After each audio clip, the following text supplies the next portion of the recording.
तो स्वागत है दोस्तों एक बार फिर आपका विनर्स टॉक के एक और एपिसोड में, जहां पर हम आपके नॉलेज को बढ़ाने के लिए बात करते हैं ऐसे लोगों से जहां तक आम इंसान का पहुंच पाना थोड़ा मुश्किल होता है। और इसी कड़ी में आज हमारे साथ हैं एडवोकेट आकांक्षा गोयल जी, जिन्होंने एक बहुत मुश्किल दौर से होकर एक अच्छा करियर बनाया और आज निस्वार्थ भाव से चाइल्ड डेवलपमेंट और वुमेन एम्पावरमेंट में काफ़ी अच्छा काम कर रही हैं, जिसके लिए उन्हें छत्तीसगढ़ सरकार द्वारा पुरस्कार भी दिया गया है। तो आइए जानते हैं इनसे इनकी जर्नी के बारे में। फैमिलीज ने मुझे अलाउ इसलिए नहीं किया क्योंकि सडन उस समय निर्भया केस से काफ़ी डरे हुए थे। आपके क्या सजेशन रहेंगे कि वो किन तरीकों से अपने बच्चे का करियर डिसाइड करिए, उसकी हेल्प करे डिसाइड करने में? तो पहले अपने बच्चे का टैलेंट पता करिए, उसका इंटरेस्ट पता करिए। और ये कैसे पता करेंगे? सबसे पहले आप उनसे बातें करिए। जी जी जी कुछ आपने स्टार्ट किया था? जी वही मैंने होलिस्टिक डेवलपमेंट का यहाँ पर प्रोग्राम स्टार्ट किया। आपको कैसे आइडिया ये चीज़ आपको करनी चाहिए? नहीं, मैंने खुद फील किया ये चीज़, क्योंकि मैं जब स्कूल टाइम में थी मेरे कॉन्फिडेंस की बहुत कमी थी। x² इसलिए होता है, 2+2 इसलिए 4 होता है। कोई ऐसा केस जो आपके जहन में रह गया हो? तो फनी के फॉर्म में डाइवोर्स केस था। एक यहाँ फिर पूछूँ कि एक कहीं कुछ हद तक ये बात काफ़ी सही है कि दो लोगों की प्रॉब्लम्स दो लोगों के बीच में रहें, उन्हें खुद के लिए स्टेप लेना बहुत ज़रूरी है। तो जाइए अपनी प्रॉब्लम को सॉल्व कीजिए। ये वॉयलेंस, डोमेस्टिक वॉयलेंस मत सही। अगर गलत हो रहा है तो आवाज़ उठाइए। स्वागत है आकांक्षा मैम आपका। Thank you so much. कैसे हैं आप? बहुत अच्छे हैं। तो स्टार्टिंग से स्टार्ट करेंगे, कैसे आपकी ये जर्नी, इसके बारे में कुछ बताइए। अच्छा, सबसे पहले तो मैं बता रही हूँ, मैंने 2008 में अपना 12th कंप्लीट किया था। एंड उसके बाद मैंने डिसाइड किया था कि मैं सीए करना चाह रही थी जी। तो मैंने सीए के लिए जो एंट्रेंस एग्ज़ाम होते हैं वो मैंने दिया था। उसके बाद फिर जो एग्ज़ाम मैंने क्लियर किया और देन उसके बाद मैंने सोचा कि मैं यहाँ से बाहर जाना चाहती थी, दिल्ली में सीए की पढ़ाई करना चाहती थी। लेकिन फैमिली ने मुझे अलाउ इसलिए नहीं किया क्योंकि सडन उस समय निर्भया केस से काफ़ी डरे हुए थे।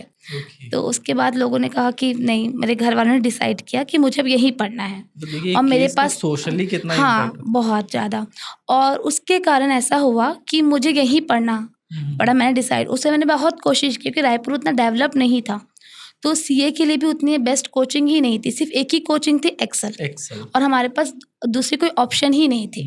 मैंने बहुत ट्राई किया, कभी मैं 2-3 नंबर से फेल हो जाती थी। मैं बैठी हुई थी कि नहीं, मुझे सीए अपने नाम के आगे लगाना ही है। ये मेरी जिद थी कि नहीं, मुझे सीए बनना ही है। और उसके पीछे पागलों के टाइप जैसा अपन दिन रात एक कर देते हैं, सबसे कांटेक्ट मैंने हटा लिया।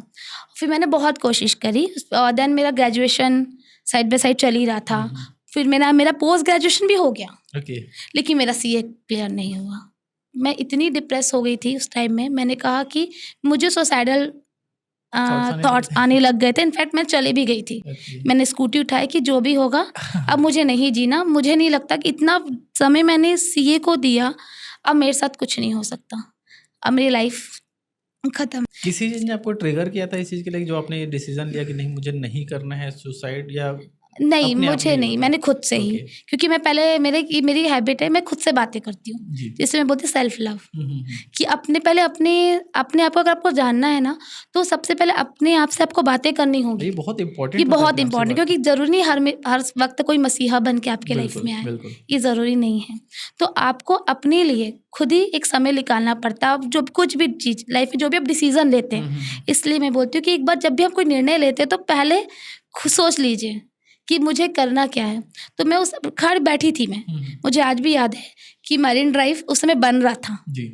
पूरा प्रॉपर बना नहीं था। ये 2014 मैं 2008 से 14 तक पहुंच चुकी थी, लेकिन मैं इतनी मेहनत करने के बाद भी मैं सीए तक नहीं पहुंच पाई। और उसके बाद फिर मैंने डिसाइड किया कि प्रोफेशनल डिग्री हम एडवोकेट बन के भी तो ले सकते हैं जी। जब है तो मैं काम तो कॉर्पोरेट लॉयर भी कर सकता है जो सीए करता है, तो क्यों नहीं सीए को यहीं छोड़ते हैं और एडवोकेसी में निकल जाते हैं। तो वहाँ से मेरी जर्नी स्टार्ट हुई। क्या आपको लगता है कि एक स्टूडेंट है जिसने हम्म। इतनी ज़्यादा जो मेहनत करता है, जी। ऐसी कौन से बैरियर्स होते हैं जिसकी वजह से वो मेहनत करने के बाद भी वो सक्सेसफुल नहीं हो पाता? देखिए बैरियर्स की मैं बात करूँ, जो स्टूडेंट्स होते हैं आप बोल रहे हैं, तो पहले तो देखिए हाँ, सबसे पहले तो हमें खुद एनालाइज करना चाहिए जी। क्या हम उस सब्जेक्ट के लिए बने हैं कि नहीं है। एग्जैक्टली। ठीक है। और दूसरी चीज़ तो ये है कि आप जिस चीज़ के बारे में पढ़ रहे हैं, ठीक है, वो कंसेप्ट आपको लगता है कि नहीं। और मुझे लगता है कि जैसे आपने 10th क्लियर किया, ठीक है, उसके बाद आपके पास सब्जेक्ट के ऑप्शंस होते हैं, तो आपको तीनों सब्जेक्ट्स आके एक बार चेक करना चाहिए। आप एक बार जाके फिजिक्स भी क्लास आप लीजिए, आपके पास काफ़ी समय होता है। जब अपना एग्ज़ाम ख़त्म होता है 10th का, जी। उसके बाद हमारे पास 2 से 3 मंथ होते हैं, ठीक है, कि हम अपने आप को एनालाइज कर सकें। हमें सेल्फ एनालाइज करना चाहिए कि नहीं यार, हमें देखना चाहिए कि हम जो सब्जेक्ट हम ले रहे हैं क्या इसमें हमारा इंटरेस्ट है, क्या कॉमर्स पढ़ने में मेरी कंसेप्ट क्या मुझे लग रहा है कि मैं अच्छे तरह से क्लियर कर पा रही हूँ। तो अगर मैं बायो ली हूँ तो क्या बायो मेरा इंटरेस्ट है, क्या मैं डॉक्टर बनना चाहती हूँ, तो क्या सच में मैं डॉक्टर बनना चाहती हूँ। और बनने कि के बाद की हाँ, लाइफ के बारे बाद में के भी बाद की थोड़ा। लाइफ क्या है, कि डॉक्टर बनने के पता चला मैं आके समाज सेवा कर रही हूँ, जी। तो वो भी तो हमारा एक वेस्ट, वो तो हम 12th पास करने के बाद भी कर सकते हैं। ओके, वापस आएंगे आपके जी। जर्नी पे। तो उसके बाद जब मैं गई, मैंने सोचा कि चलो, और उस समय ऐसा था कि अगस्त में पूरे एडमिशन मेरा रिजल्ट आया, लास्ट में रिजल्ट का वेट करी कि सब अब वेट करती हूँ कि एक ग्रुप रहता है, एक ग्रुप रिजल्ट जैसे आ जाता है अपना, उसके बाद हम देखते हैं कि क्या हुआ। जैसे मेरा IPC का रिजल्ट आया और मुझे पता चला कि अब मैं क्लियर नहीं की हूँ, फाइनली नहीं की। मैंने एवोल्यूशन में भी डाला था, जो भी प्रोसेस था वो लास्ट आ गया। फिर मैं चले गई, अगस्त हो चुका था, सितंबर अगस्त का टाइम था। रायपुर के सारे कॉलेज में एडमिशन क्लोज हो चुके थे लॉ के। अब लॉ के लिए अब मैं हिदायतुल्लाह में भी नहीं जा सकती एंट्री, क्योंकि उसके लिए भी मुझे उनका एंट्रेंस एग्जाम देना पड़ता। मैं बिलासपुर गई, बिलासपुर में एक लास्ट सीट खाली थी और मेरा एडमिशन वहाँ पर हुआ। कौन से कॉलेज? वो था हमारा KR लॉ कॉलेज बिलासपुर में। जब उस कॉलेज में गई और जब मैंने लॉ की डिग्री स्टार्ट किया तो मैं बहुत इंजॉय करी। मुझे लगा कि वाह यार, ये तो कितनी अच्छी चीज़ है जो मुझे सीखने मिल रही है। मुझे मेरे वहाँ पर मैंने कॉन्स्टिट्यूशन पढ़ा तो मुझे पता चला कि वाह, इतनी अच्छी ड्राफ्टिंग की अम्बेडकर जी ने हमारे राइट्स के लिए। अगर वो नहीं लिखे होते तो आज हम शायद अगर वो ये कॉन्स्टिट्यूशन नहीं बना होता तो पता नहीं हम कहाँ रहते और हम क्या कर रहे होते। फिर मैंने लॉज देखे, पनिशमेंट्स वगैरह जो भी थे, हमारे IPC था, तो वो सब पढ़ने में मुझे बड़ा एंजॉयमेंट आया। और मैं उस समय ना जीती थी। पहले मैं पढ़ती थी, अब मैं जीने लगी थी पढ़ाई को। हाँ, मुझे बड़ा, और मेहनत बिल्कुल नहीं थी। जो मेहनत मैं CA में करती थी, मैं बोलूँगी उसका मैं 10% मेहनत भी नहीं कर रही थी। सिर्फ बुक ओपन करती थी, हो गया। और मैंने देखा वहाँ जब मैं गई तो मुझे बहुत कुछ सीखने को मिला। जब हम किसी के लिए कुछ करते हैं, जब हम कि सही और गलत की जब हम लड़ाई लड़ते हैं कि नहीं, उसमें हम एक बोलते हैं ना कि जो हमारा जो प्रोफेशन है हमें वो पावर देता है कि आपकी बात हर इंसान मानेगा, आपके सामने हर इंसान झुकेगा, क्योंकि हर इंसान दुनिया का आके लॉ अपने नियम कानून के आगे सर रखता ही रखता है। तो वो एक अलग सा फील होता था कि यार ये कितनी अच्छी चीज़ है, पर लोग इसको ऐसे लेते क्यों हैं। जो रिस्पेक्ट सच में यार, आप की जो प्रॉब्लम्स है हम वहाँ तक लेके जा रहे हैं, आपको बोल सके हम न्याय दिला रहे हैं। अब तो नाम भी चेंज हो गया, भारतीय न्याय संहिता हो गया, भारतीय दंड संहिता से सिर्फ न्याय संहिता। तो ये है कि हम आपको न्याय दे रहे हैं, वो चीज़, उस चीज़ की पढ़ाई कर रही हूँ मैं। तो मुझे बड़ा प्राउड फील हो रहा था अपने आप में, खुद में। तो मैंने कहा कि नहीं, अब ये मेरा इंटरेस्ट था, मैंने पहचाना। मैंने साइड बाय साइड में सोशल वर्क भी स्टार्ट किया। मैं लोगों के लिए मुझे लगा कि नहीं यार, मैं ऐसा फेस की अब मैं नहीं करना चाहती, क्योंकि कहीं ना कहीं मैं बोलूँगी यहाँ पर मेरे टीचर्स ने मुझे सपोर्ट नहीं किया था CA बनने में। क्योंकि मेरे जो कंसेप्ट था, मेरा जो डाउट था, वो मेरे टीचर्स जो थे ना वो मुझे क्लियर नहीं करते थे। तो मेरा ये भी था कि चाहे जो भी हो, मैं जो कुछ भी बनूँ, एडवोकेट बनूँ, जो भी बनूँ, मैं एडुकेटर ज़रूर बनूँगी। मैं ज़रूर पढ़ाऊँगी कि मेरा भविष्य जो खराब हुआ पीछे, मैंने इतना समय जो दिया अपने पीछे, जो समय इन्वेस्ट किया मैंने, लेकिन मैं वो आने वाले बच्चों के साथ नहीं करूँगी। मैं बिल्कुल अगर कोई बच्चा मेरे पास आएगा या मुझे लगता है वो नीडी है, तो मैं उसे वो ज्ञान ज़रूर दूँगी। यहाँ से मैंने कसम खाई थी कि नहीं, अब मैं किसी भी बच्चों के भविष्य के साथ नहीं खेलूँगी। जो मेरे कॉन्टेक्ट में वो मेरा बच्चा जो आया, मैं उसको अपने बच्चे की तरह ट्रीट करूँगी और मैं उसको वो हर फैसिलिटीज़ जो मुझसे होगा, मैं यहाँ बड़ी बात तो नहीं करूँगी, लेकिन जो मुझसे होगा मैं वो उसे दूँगी। लेकिन मैं उसको शिक्षा, वो जो भी डाउट पूछे मैं उसे रट्टू तोता नहीं बनाऊंगी। मैं उसके लिए मैंने यहाँ से स्टार्ट किया मेरा होलिस्टिक डेवलपमेंट, संपूर्ण ज्ञान, जहाँ सिर्फ पढ़ाई ही नहीं, जहाँ पर मुझे बच्चों को हर चीज़ में डेवलप करना, उनका कॉन्फिडेंस लेवल डेवलप करना, उनके माइंड में जो भी कंसेप्ट हैं, जो भी डाउट्स रहते हैं, उनको मुझे एक अच्छी ड्राफ्टिंग देनी है, क्लियर ड्राफ्टिंग, कि नहीं आप ऐसे ही करिए। अगर आपके अंदर टैलेंट है, अगर आपको कविता लिखने का शौक है तो बेटा लिखिए, इसमें भी प्रोफेशन है, बिल्कुल ठीक है। अगर आपको गाना पसंद है तो बेटा गाइए, आप गा सकते हो क्योंकि आपके अंदर टैलेंट है। अपने टैलेंट को आप हाइड करके मत रखिए, क्योंकि हम अपने डिसीजन क्या होते हैं, हम अपने हिसाब से नहीं लेते, हम डिसीजन लेते हैं सोसाइटी फैमिलीज के साथ हम अपने डिसीजन की ड्राफ्टिंग करते हैं, कि जो बहुत गलत है। आपको अपने डिसीजन लेने हैं तो अपने अकॉर्डिंग लीजिए। आप पहले देखिए, बैठिए तो एटलीस्ट। अब 10th में बैठने के बाद तू क्या ले रहा है, बाजू वाले से पूछेंगे, अच्छा मैथ्स ले रहा है, मैं मैथ्स कर भी पा रहा हूँ कि नहीं ये नहीं देखेंगे, लेकिन वो मैथ्स ले रहा है मैं भी मैथ्स लूंगा, चले जाते हैं। तो बैठिए तो खुद के लिए तो समय दीजिए, शांति से बैठिए, देखिए कि क्या है। बहुत से लोग तो ऐसे होते हैं कि अरे इसमें पैसे बहुत है, तो उसमें भी वो फील्ड में चले जाते हैं कि नहीं ये इसमें है, इस फील्ड को मैं ज्वाइन कर लेता हूँ। लेकिन वहाँ तक पहुँचते इतना टाइम हो जाता है कि फिर देखते हैं कि अरे वो तो कम शॉर्टकट में ही उसने इतना अर्न कर लिया, मैं तो इतनी मेहनत करके आज 50,000 कमा रहा हूँ, फिर अफसोस करते हैं। तो उससे बेटर है कि आप एट टाइम में ही आप डिसीजन ले लीजिए। अगर मैं उस टाइम में क्या बोलते हैं चार्टर्ड बनने के सपने ना देख के अगर मैं एडवोकेट बनती तो शायद आज मैं हाई कोर्ट में काफ़ी, या मैं क्या बोलते हैं मजिस्ट्रेट बन गई होती, या मेरा जो इंटरेस्ट था, या मैं अगर जो उस फील्ड में थी उस फील्ड में काफ़ी आगे आज वर्क कर लेती। तो मुझे ऐसा लगता है कि डिसीजन में हमें डिले नहीं करना चाहिए, और डिसीजंस को काफ़ी टाइम लीजिए।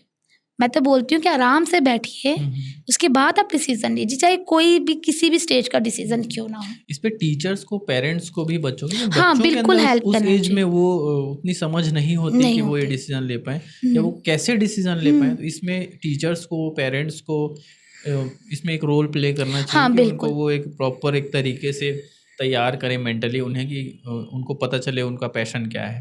बिल्कुल करेक्ट है। इसलिए मुझे लगता है ना कि करियर कोच की भी हेल्प लेनी चाहिए। हाँ, मुझे लगता है कि पेरेंट्स को आज के डेट में एक करियर कोच आप पता करिए, आसपास जो करियर कोच बहुत सारे अवेलेबल रहते हैं आज के टाइम में। एज अ पेरेंट, जी, एक पेरेंट है जो अपने बच्चे के करियर के लिए उसकी हेल्प करना चाहता है, जेन्युइनली करना चाहता है, आपके क्या सजेशन रहेंगे कि वो किन तरीकों से अपने बच्चे का करियर डिसाइड करिए, उसकी हेल्प करे डिसाइड करने में? तो पहले अपने बच्चे के टैलेंट पता करिए, उसका इंटरेस्ट पता करिए। और ये कैसे पता करेंगे? सबसे पहले आप उनसे बातें करिए, अपने बच्चे से बातें करिए कि बेटा आप क्या चाहते हो, उसको बताइए। फिर उसके जितने भी उसके एडवांटेज है, जो करियर बताएगा, जो भी करियर वो आपको बताता है, सपोज उसको डॉक्टर बनना है, या उसको सीए बनना है, या एडवोकेट बनना है, या किसी और फील्ड में जाना है, तो उसके बाद क्या करना चाहिए पेरेंट्स को? बच्चे ने उनको अपने ऑप्शंस बता दिए कि मम्मी पापा मैं यही करना चाहता हूँ, तो उस ऑप्शन के बाद में पेरेंट्स की यहाँ पर जिम्मेदारी होती है, आप उसके अकॉर्डिंगली सर्च करिए, जाइए पता करिए कि यहाँ पर बेस्ट। अगर उसने बोला मम्मी मुझे डॉक्टर बनना चाहता हूँ, तो पहले बच्चे का इंटरेस्ट है कि नहीं वो देखिए।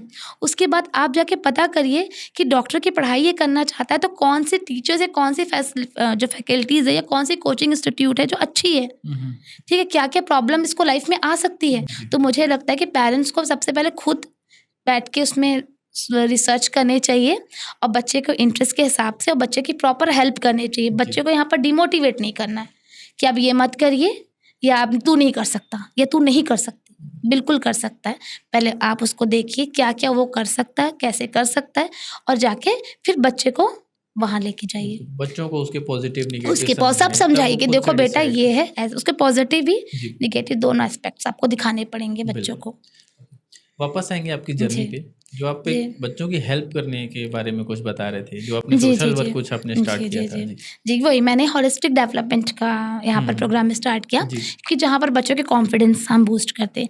ये जो प्रोग्राम था मैंने अंडर प्रिविलेज्ड बच्चों के लिए किया था, जो पास में आप देखते होंगे जो पन्नी वगैरह बीन्स बोलने में ये वर्ड यूज़ करूँगी, स्लम बोलूँगी, या अगर मैं बोलूँगी तो ज़्यादा अच्छे समझ में आएगा।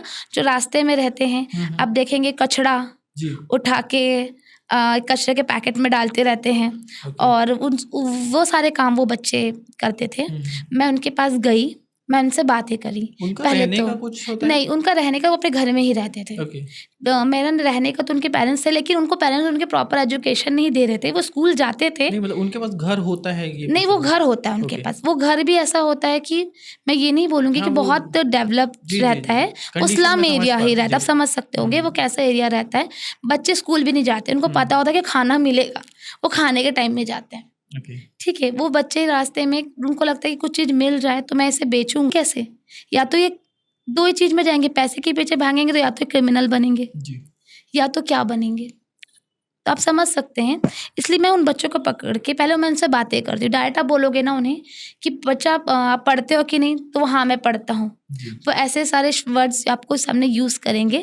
और ऐसा भी उन लोग करते हैं कि नहीं यार ये फिर आ गई हमें लेक्चर दे रही है। इतने सारे एनजीओ है यहाँ, जी। इतने सारे सब चीज़ें हैं कि लोग ना उनको भी पता है कि यार ये लोग आ गए, या तो फ़ोटो खींचेंगे या तो कुछ करेंगे या तो मेरी हेल्प तो नहीं करेंगे। तो उन लोग पैसे माँगना स्टार्ट कर देते हैं सबसे पहले कि मैं मुझे पैसे दे दीजिए, तो हम उन पैसों से कुछ खाएँगे, कुछ खरीदेंगे। तो मैं क्या करती सबसे पहले तो मैं उनसे बातें करती। ओके। उनसे बातें करूँ, उनकी दोस्त बन जाती हूँ कि वो कितनी अच्छी है, कितने ये बातें करके फिर मैं उनके बारे में स्कूल में जाके पता करती हूँ। अगर वो बच्चे पढ़ते हैं, तो मैं उनके फिर टीचर से जाके ओके। जाके मिली तो मुझे पता है वो बच्चे स्कूल ही नहीं आते थे, ना ही वो बच्चे पढ़ाई करते थे। तो मुझे वो चीज़ बड़ी बुरी लगी। मुझे लगा यार ये तो मेरे सामने देखे हुए बच्चे हैं, पता नहीं ऐसे कितने होंगे। तो मैंने उन बच्चों को बोलती कि चलो स्कूल चलेंगे, खाना खाएँगे, मैं कुछ लेस चॉकलेट्स भी लेके आऊँगी। तो मैं लेस चॉकलेट्स ऐसे कुछ चीज़ें लेके जाती थी ओके। और मैं वहाँ जाके उन्हें पढ़ाती थी। मैं उन्हें उनका कॉन्फिडेंस बूस्ट करती थी। जैसे बच्चे हैं तो उनको फ्रंट में आके आप फ्रंट आइए, फ्रंट में आके आप सामने बोलिए और उन्हें आर्ट सिखाना। ओके। ठीक है, उन्हें बहुत सारी चीज़ें सिखाना, जैसे कि आर्ट के साथ-साथ उन्हें इंग्लिश। आज की डेट में उनको हिंदी पढ़ाया जाता है मोस्टली, क्योंकि इंग्लिश जो होती है वो क्लास 1 के बाद होती है। टीचर ABCD भी वही उतनी क्लियर से उनको नहीं समझा पाते। जी। तो मैं कुछ क्रिएटिव चीज़ों से, जैसे A होता है, ये B होता है, एप्पल है, तो मैं उनकी क्लासेस लेती थी। ओके। मैं उनकी तो बच्चे इंटरेस्ट से आते थे। फिर हम बीच में पूरे म्यूज़िकली क्लासेस जो बोलते हैं अपन, जी, जी। कि जो रेगुलर बेसिस में जो स्टडीज़ करते वो उससे बिल्कुल हटा के जो प्राइवेट में जो प्ले ग्रुप चलते हैं, मैं लाइक वैसा ही। जी। तो मैम आप इन बच्चों का सिलेक्शन कैसे करते हैं? कहाँ से उन बच्चों को सेलेक्ट किया जाए और उन उसके बाद सारे बच्चों को क्या एक सेम स्टडी मटेरियल या एक प्रोसेस के थ्रू जाते हैं या फिर आप उनको डिवाइड करते हैं कि इन बच्चों को ये रिक्वायरमेंट है, इन बच्चों को ये रिक्वायरमेंट है? हाँ, सिलेबस तो सबसे पहले सिलेबस तो मैं खुद ड्राफ्ट करती हूँ। ओके। मेरा खुद का सिलेबस रहता है जी। उसमें, और जो बच्चे होते हैं जो जिनकी नॉलेज में, जिन्होंने मुझे बताया कि मैम इन्हें नीड है, इनको पढ़ाना है और इन्हें पढ़ना चाहते हैं, बहुत इंटरेस्ट मतलब दिखा इनको इंटरेस्ट रहता है उनको स्टडीज़ में। जी। तो ऐसे बच्चों को सिलेक्शन मैं करती हूँ, या जो मैं जिन्हें मैं जानती हूँ या मेरे सामने वो दिख रहे हैं कि नहीं इनको मेरी नीड है, तो ऐसे सब इस वे में मैं सिलेक्ट करती हूँ ओके। बच्चों को। उनको बाँटते कैसे हैं फिर उनको कि किन बच्चों को क्या पढ़ाना है? नहीं, पढ़ाई का यहाँ पर कैसे मैंने पहले ही बताया, कंसेप्ट जो है हमारा, वो जो प्रोग्राम है मेरा, वो होता है होलिस्टिक डेवलपमेंट। जी। ठीक है, एकेडमी तो एक पार्ट है उसका। हम बाकी एक्टिविटीज़ में इन्वॉल्व करते हैं, जैसे कि उनको क्राफ्ट सिखाना, उनकी जी। Personality development. जी। थर्ड है उनमें हम उन्हें जैसे कि लाइफ स्किल्स के बारे में हम सिखाते हैं। उनको एक डिसीज़न में कैसे एक डिसीज़न मेकर बनना है, जी। आप कैसे डिसीज़न ले सकते हो, उनकी स्ट्रेंथ, उनके वीकनेस पे वर्क करते हैं जी। और उनके थ्रेड पे भी वर्क करते हैं। SWOT एनालिसिस, SWOT ये एनालिसिस पढ़ाई होती बोलूँगी। कहाँ पे? वो आंगनबाड़ी में? नहीं, आंगनवाड़ी में हमारे जो टीम मेंबर्स हैं वो जाते हैं। ओके। तो हमारे टोटल 8 टीम मेंबर हैं एट प्रेजेंट। जी। हम जाते हैं और हम उन्हें बता देते हैं कि आपको ये करवाना है, ये ओके। जैसे कुछ डे सेलिब्रेशन करवाना है, हम उनको डे सेलिब्रेशन भी करवाते हैं, जैसे कि कार्लिक दिवस हो गया, जी, जी। तो हम वो भी बच्चों को बताते हैं कि ओके। कंट्रीज़ में ये चल रहे। और आजकल जैसे रीजनिंग जो हम पढ़े रहते हैं, जी। रीजनिंग हो गया और एप्टीट्यूड हो गया, वो भी हम छोटे और बहुत बच्चों को इस तरह का नॉलेज हम स्टार्टिंग से उन्हें देते हैं, उनके सिलेबस से हटा के, जी। जो उनके सिलेबस में नहीं रहता। ओके। तो उनकी एक अलग से हमारी बुक है वो होलिस्टिक डेवलपमेंट की, उसमें सारी चीज़ें मेंशन रहती है सिलेबस को, वो मैं वहाँ जाके उन्हें सिखाते हैं। जो हमारे टीम मेंबर्स हैं उन्हें हम हैंड ओवर दे देते हैं, वो उनको प्रैक्टिस करवाते ओके। हैं। ये अब तो फिर वो किस एज तक चलेगा उनकी नहीं, पढ़ाई? ये पूरी इसको मैंने 3 सेक्शन में बांटा है, ये मैंने खुद ड्राफ्ट किया है इसे। ओके। सबसे पहले है प्राइमरी सेशन, जी। जहाँ पर बच्चे आते हैं नर्सरी टू हमारे PP2 तक, UKG तक। जी। तो इनमें हम ग्रॉस फाइन दोनों मोटर स्किल्स में वर्क करते हैं। तो जैसे आप छोड़ो, आप जो यहाँ पर मोस्टली बच्चे होते हैं 3 साल से 5 साल की एज तक।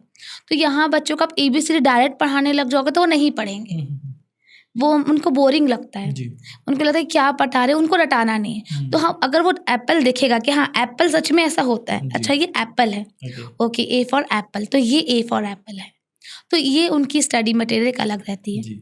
तो ये हो गया। फिर प्राइमरी सेशन, उसमें मैं मिडिल सेशन में आती हूँ। प्राइमरी यहाँ, फिर एक होता है मिडिल सेशन। जी। मिडिल सेशन में जो एज ग्रुप होते हैं वो यहाँ होते हैं क्लास 1 से, क्लास 1 से लेकर 8 तक। ओके। यहाँ के में जो बच्चे होते हैं उनमें बहुत क्यूरियोसिटी होती है, हमें जानना है। जैसे आप इंडिया का मैप दिखाओगे, छत्तीसगढ़ का मैप बताओगे कि छत्तीसगढ़ में बस्तर यहाँ, अच्छा बस्तर यहाँ है, तो यहाँ पर बस्तर है, तो यहाँ पर कैसा है, वहाँ पर क्या क्या चीज़ें हैं और क्या चीज़ें हैं हम बस्तर में जो भी हैं, वहाँ की जो वहाँ रिवर्स हैं, माउंटेन्स हैं, वहाँ की जो ट्राइब्स एरिया है, वो बच्चों को हम उनका नॉलेज देते हैं। ओके।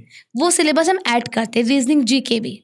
और प्लस इंग्लिश में मैं हाँ, जैसे बच्चों में 8 तक के जो बच्चे उनको आना चाहिए, उनमें एक कॉन्फिडेंस की कमी होती है।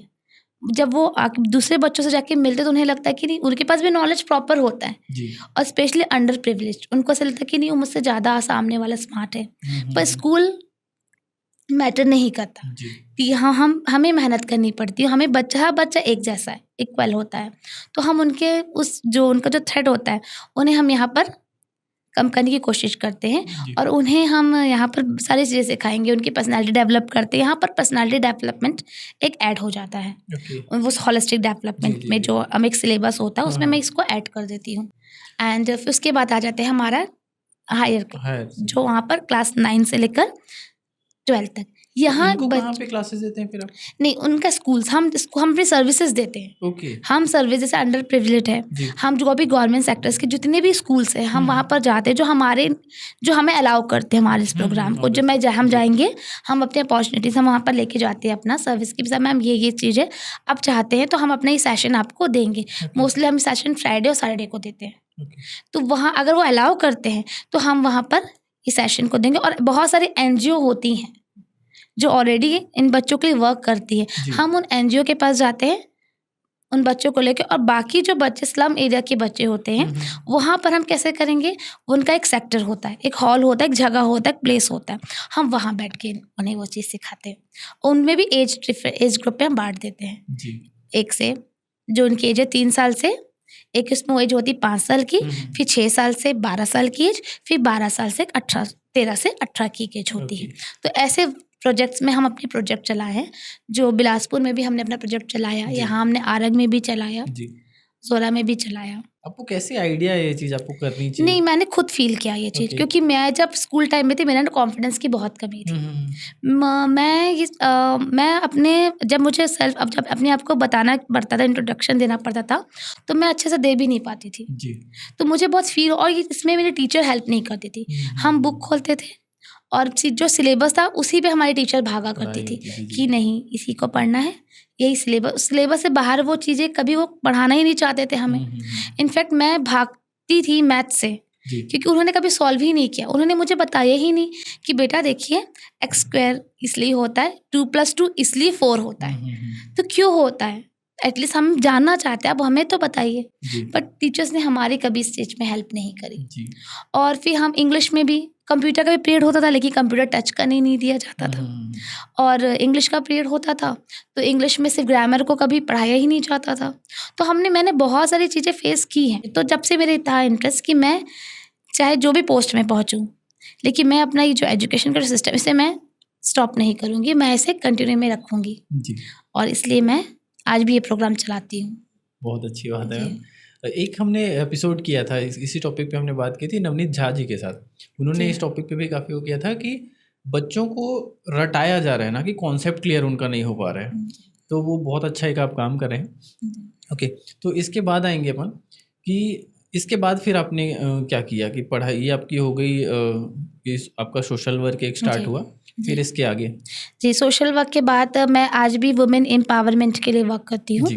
जितनी भी वुमेन्स हैं यहाँ पर, जो ट्राइब्स एरिया की, मैं बोलूँगी ट्राइबल एरिया की, जो जॉब करना चाहती है, बट वो जॉब नहीं कर पाते, ओके तो हम उनके लिए उनके इंटरेस्ट के अकॉर्डिंगली हम उनको प्लेसमेंट देते हैं ओके।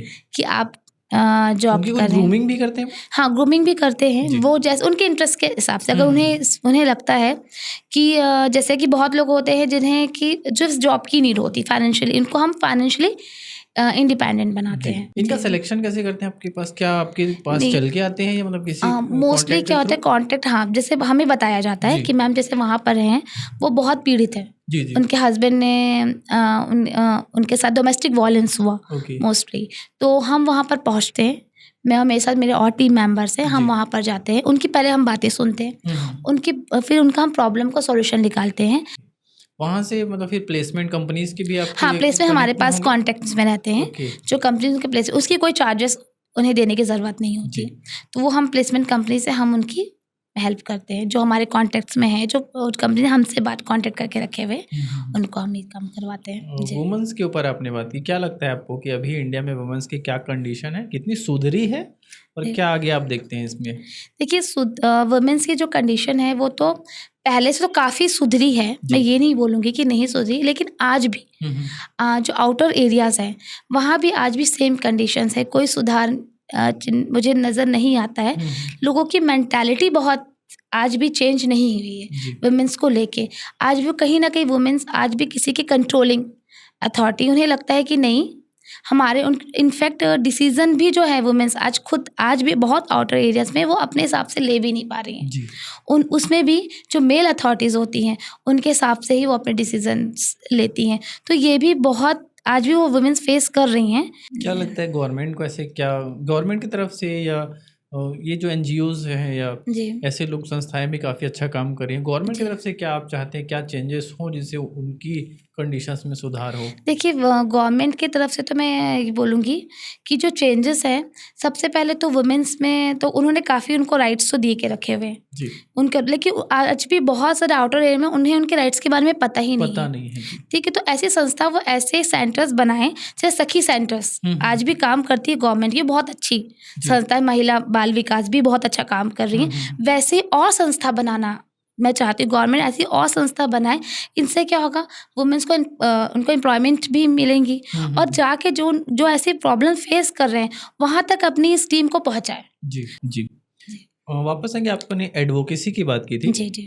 किस फील्ड में आप प्रैक्टिस करती हैं मैम? मैं family court Okay, civil family। जी, फैमिली कोर्ट से मैं देखती हूँ। तो ये सिमिलर आपका हो जाता हाँ है जी, वुमेन्स के लिए? बिल्कुल मैं यही देखती हूँ और स्पेशली मैं उन वुमेन्स की भी हेल्प करती हूँ जी। जो जिनके हस्बैंड्स उन्हें छोड़ देते Physically हैं। हाँ, तो डोमेस्टिक वायलेंस तो है ही, कवर हाँ, करती हूँ मैं। डोमेस्टिक वायलेंस, मेंटल टॉर्चर भी है, जी। लेकिन हम उनकी पूरी हेल्प करते हैं कि हम उनको इंडिपेंडेंट बनाएं, फाइनेंशियली इंडिपेंडेंट हम उन्हें बनाने की कोशिश पूरी तरीके से करते हैं। जी। जी, और साथ ही साथ हम उन्हें एक तरह का मेंटल सपोर्ट भी देते हैं, उनकी बातें सुनते हैं। और भी हमारे टीम मेंबर्स में बहुत सारे हैं जो हीलिंग सेंटर्स हैं, ओके जो वहाँ तक हम उन्हें पहुँचाते हैं। ओके और हीलिंग सेंटर्स में हम उन्हें भेजते हैं कि जहाँ पर लोगों को वहाँ पर सारे जो सेंटर्स में जो रहते हैं वो उनको पूरी तरीके से उनको डिप्रेशन मोड में, जो डिप्रेशन फेस कर रही हैं आज के डेट में वुमेन्स बहुत डिप्रेस्ड है, जी। किसी ने कोई वर्क प्लेस से है, कोई फैमिली से है, तो ये ऐसी जो हीलिंग सेंटर्स हैं वो इनकी हेल्प करती हैं। ओके। जी। तो फैमिली के बारे में जो बात कर रहे थे, फैमिलीज में फैमिली वाली जो वुमेन्स हैं उनके डिमोटिवेटेड होने का या उनके डिप्रेस्ड होने का क्या आपको सबसे बड़ा रीज़न लगता है? देखिए, उनका जो डिप्रेस्ड होना है वुमेन का, सबसे बड़ा है कि वो अपने लिए समय नहीं देती है। ओके। और समय कैसे नहीं देती उसमें मैं बात करना चाहूँगी। क्या होता है 24 घंटे वो एक उन्हें हम क्या होता है, जो हमारी सोसाइटी है वो शुरू से लड़कियों को ऐसे ही बनाई है कि उनके माइंड में इस चीज़ें सेट होती है जी। कि मुझे शादी करनी है और शादी करने के बाद मुझे किसी और के घर जाना है एंड जाना है, वहाँ पर अपनी जिम्मेदारियाँ निभानी है। जी। उन जिम्मेदारियों को निभाते निभाते वो अपनी वैल्यू ही भूल जाती हैं कि वो खुद क्या है, उनके खुद भी सपने क्या हैं। जी। वो भी तो अपने सपने लेके उस घर में आई थी और जब उनको वो सपोर्ट और वो प्यार नहीं मिलता है तो उन्हें डिप्रेशन का ही रास्ता नज़र आता है और कोई दूसरा रास्ता उन्हें नज़र नहीं आता। तो मैं वो सारी वुमेन से रिक्वेस्ट भी करती हूँ कि एटलीस्ट 24 घंटे में, ज़्यादा नहीं तो आधे घंटे का समय खुद के लिए निकालें। बहुत ज़रूरी है कि तुम क्या हो, तुम भी तो एक इंसान हो, जी। तुम्हारी भी कुछ सपने हैं।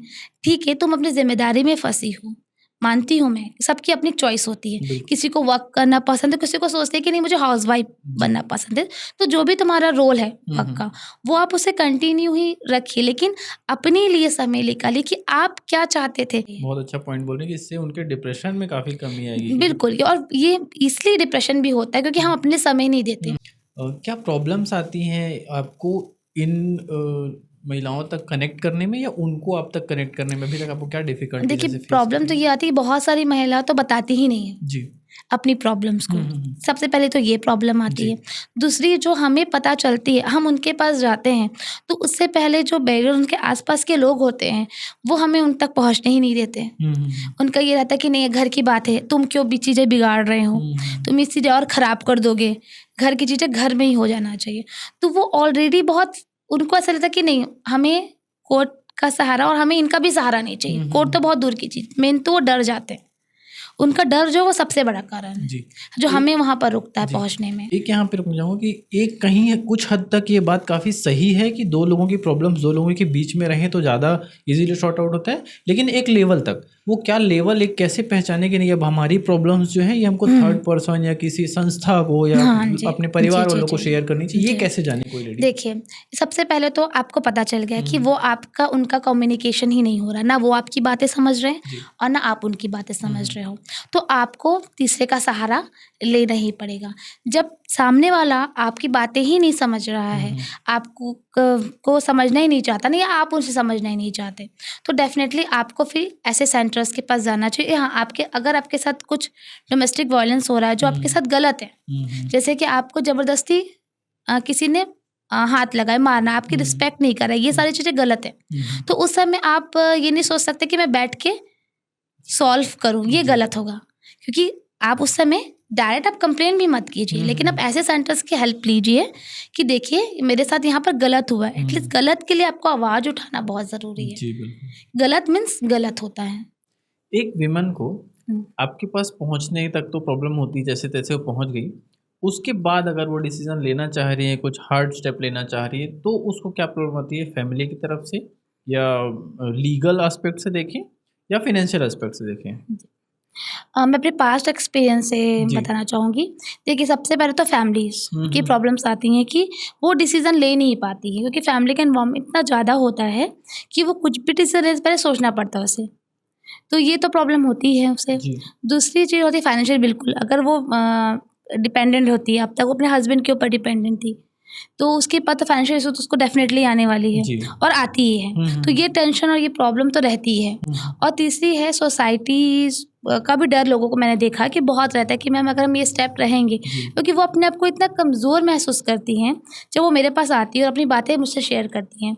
तो मैं उन्हें देखती हूँ कि वो हमेशा उनकी एक ही प्रॉब्लम होती है कि मैम अगर मैं अपने हस्बैंड को छोड़ के चले जाऊँगी, अगर मैं उनसे तलाक लेती हूँ, ये वर्ड मैं यूज़ करूँगी, तो मैम ये सोसाइटी मुझे कैसे करेगी? क्या पॉसिबल होगा कि मैं अकेले लाइफ जी पाऊँ, या मैं कैसे सर्वाइव करूँगी?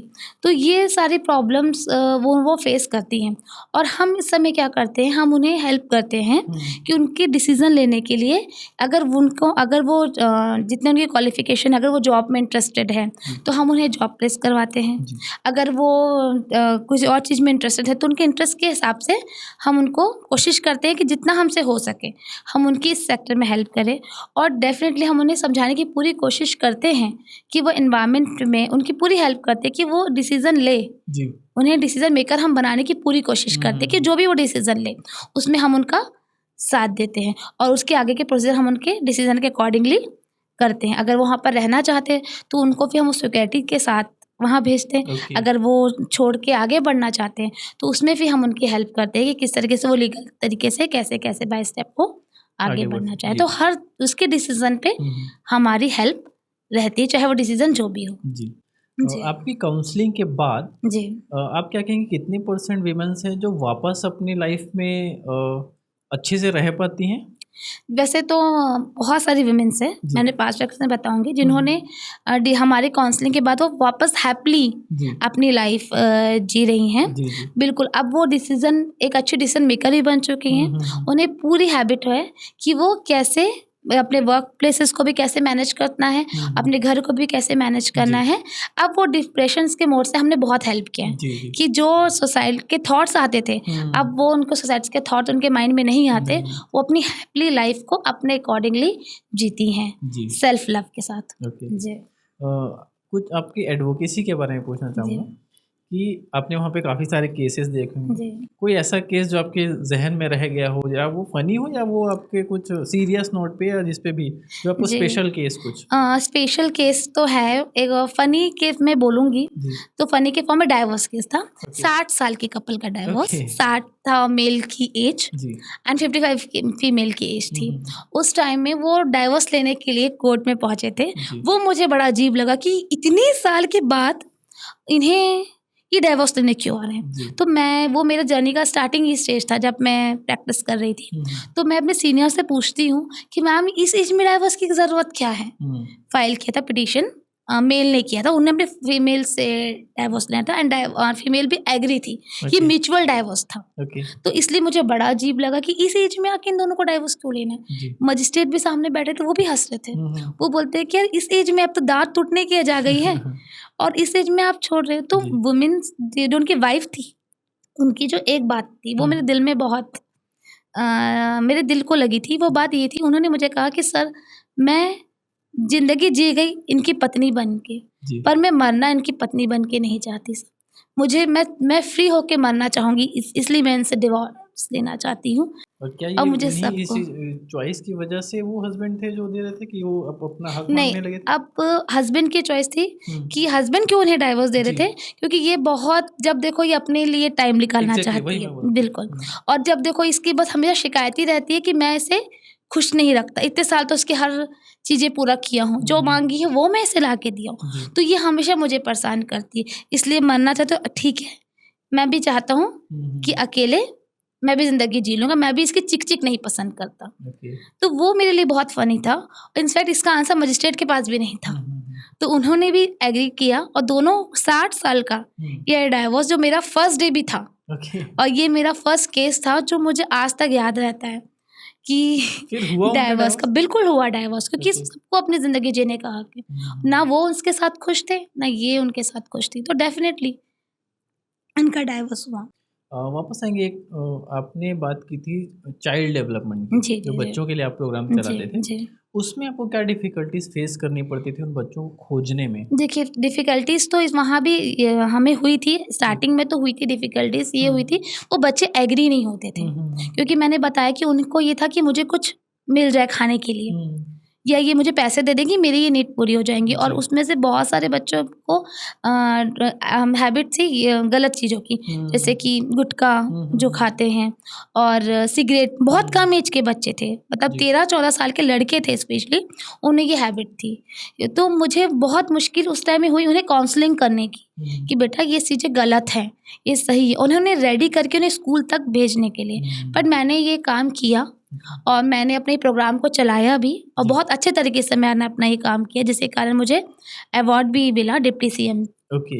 जी से। ये कब मिला आपको अवार्ड? ये मुझे मई में मिला, इस साल? इस साल 2024 में। ओके। और मैं ये काम 2017 से कर रही थी। ओके। जी, मैं एज अ इंडिविजुअली मैं अपना काम जी, स्टार्ट कर जी, रही थी और मैं ये काम को करती थी 7 साल से एक आप ये निस्वार्थ काम कर भाव से। एक सेवा होती है, समाज सेवा, जी, जी, ये सेवा मैं अपनी बच्चों और वुमेन्स के लिए करती थी। बिल्कुल। उनकी बातें सुनना, उनकी प्रॉब्लम को सॉल्व करना, अगर जितने हद तक मुझसे होता है मैं करती हूँ। इनफैक्ट अभी भी मैं कर रही हूँ जितना मुझसे होता है। जी। जी वुमेन्स का एक पॉइंट देखेंगे जी कि वुमेन ये हार्ड स्टेप लेने के बाद मान लीजिए अलग हो गई, जो जी आपके जी एक्सपीरियंस में कुछ जी लोग होंगे भी, जी। उसके बाद उनकी लाइफ कैसी रहती है? देखिए अब मैं अपने पास्ट एक्सपीरियंस से फिर आपको बताना चाहूँगी।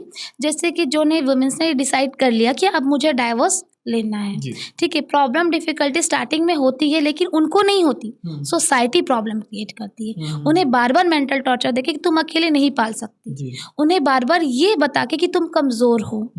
तो यहाँ पर मैं उन वुमेन्स को गलती नहीं बोलूँगी, यहाँ पर जो सोसाइटी है वो उनको बहुत प्रॉब्लम दे रही है और देती है जी।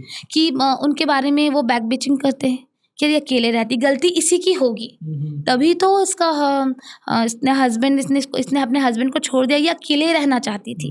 तो ऐसे सब टॉर्चर्स के साथ वो काफ़ी डिप्रेस फील आज भी करती हैं, लेकिन इसलिए नहीं करती कि उनको खुद के ऊपर प्रॉब्लम है, उन्हें खुद से कोई प्रॉब्लम, बल्कि वो खुश होकर ज़िंदगी जीती हैं कि पहले तो मैं किसी के कंट्रोल में थी, अब मैं खुशी से अपनी ज़िंदगी जी रही हूँ, लेकिन सोसाइटी इन्हें जीने नहीं देती। तो प्रॉब्लम जो आती हैं वो सोसाइटीज़ की अभी भी आती हैं, जो वुमेन्स आके मुझसे शेयर करती हैं कि मैम अब हम कैसे करें, अब हम कैसे इस चीज़ से अपनी प्रॉब्लम को हम कैसे सॉल्व करें। तो ये सारे फेस वो कर रही हैं। जी आप उन वुमेन्स को जो ये एपिसोड देख रहे होंगे, जी। जो जिनकी लाइफ में ये प्रॉब्लम्स चल रही हैं, जी। और जो आज तक ऐसे किसी संस्था के पास या ऐसे किसी लोगों के पास नहीं पहुंच पाए हैं, उनके लिए आप क्या मैसेज देना चाहेंगे? मैं रिक्वेस्ट करती हूँ सारी वुमेन्स के लिए कि वो सबसे पहले तो अपने लिए समय निकाले, वो अपने आप को पहचाने कि एक्चुअली में वो उस रिश्ते में अगर वो हैं तो वो खुश है कि नहीं है। ज़बरदस्ती का रिश्ता रखने से कोई मतलब नहीं है, और अगर ऐसे कुछ प्रॉब्लम वो फेस आती हैं उन्हें, तो प्लीज़ काउंसलिंग लीजिए, फ्री काउंसलिंग भी अवेलेबल होती हैं। बहुत सी संस्था, सखी संस्था है, गवर्नमेंट की भी संस्था है जो उन्हें फ्री काउंसलिंग देती हैं, पर वहाँ तक जाइए, समाज का, घर का डर रह के मत बैठिए कि लोग क्या कहेंगे। ये लोग कुछ भी नहीं कहेंगे, ये लोग सही भी कहेंगे, ये लोग गलत भी कहेंगे, लेकिन उन्हें खुद के लिए स्टेप लेना बहुत ज़रूरी है। तो जाइए, अपनी प्रॉब्लम को सॉल्व कीजिए। ये वायलेंस, डोमेस्टिक वायलेंस मत सहिए, अगर गलत हो रहा है तो आवाज़ उठाइए, उठाना बहुत ज़रूरी, क्योंकि आज अगर वो अपने लिए आवाज़ नहीं उठाएंगे तो आने वाली जो पीढ़ी है, जो हमारी, वो भी एडजस्टमेंट सोच के ये तो नॉर्मल है, ये नॉर्मल लेके वो आगे बढ़ते जाएंगे। तो एटलीस्ट उनके लिए, उनके बेटरमेंट के लिए ये उन्हें ये स्टेप जरूर उठाइए, आवाज़ उठाइए, मैं बोलूँगी।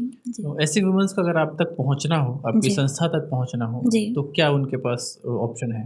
देखिए, वो अगर हमसे जुड़ना चाहते हैं तो मेरा जो कॉन्टैक्ट नंबर है वो भी है, और मैं कोर्ट में भी मेरा जो टाइमिंग शेड्यूल है, मैं कोर्ट में भी बैठती हूँ, तो वहाँ भी वो मुझसे कांटेक्ट कर सकते हैं। मेरे ऑफिस हैं, मेरा ऑफिस भी है, वो वहाँ भी आके मुझसे मिल सकती हैं पर्सनली, अगर उनको कोई प्रॉब्लम है तो वो वहाँ आ सकती हैं। मैं बिल्कुल उनकी हेल्प करूँगी, मैं 24/7 आवर्स अवेलेबल हूँ उनके लिए। अगर वो मुझसे फ़ोन में भी कॉन्टेक्ट करना चाहती है तो मैं बिल्कुल उनकी हेल्प करूँगी, और उनके हेल्प्स जो भी प्रॉब्लम है मैं कोशिश करूँगी कि मैं उन्हें सॉल्व या कुछ तो उनको सॉल्यूशन ज़रूर दिलवाऊँगी जी, चाहे वो लीगल वे में हो, चाहे वो उनके पर्सनल वे में हो। ठीक है, बहुत बहुत धन्यवाद आकांक्षा मैम, ना सिर्फ इस एपिसोड के लिए, बल्कि आप जो इतने सालों से ये काम कर रहे हैं, चाहे वुमेन्स के लिए हो, चाइल्ड के लिए हो, इसके लिए बहुत बहुत आपका धन्यवाद। और हम चाहेंगे सोसाइटी में ऐसे और भी लोग हों जो निस्वार्थ भाव से दूसरों की हेल्प करने के लिए तैयार हों, एटलीस्ट हेल्प करने के लिए तैयार हों, कि जहाँ पे कोई नीडी व्यक्ति हो उसकी हेल्प कर सके।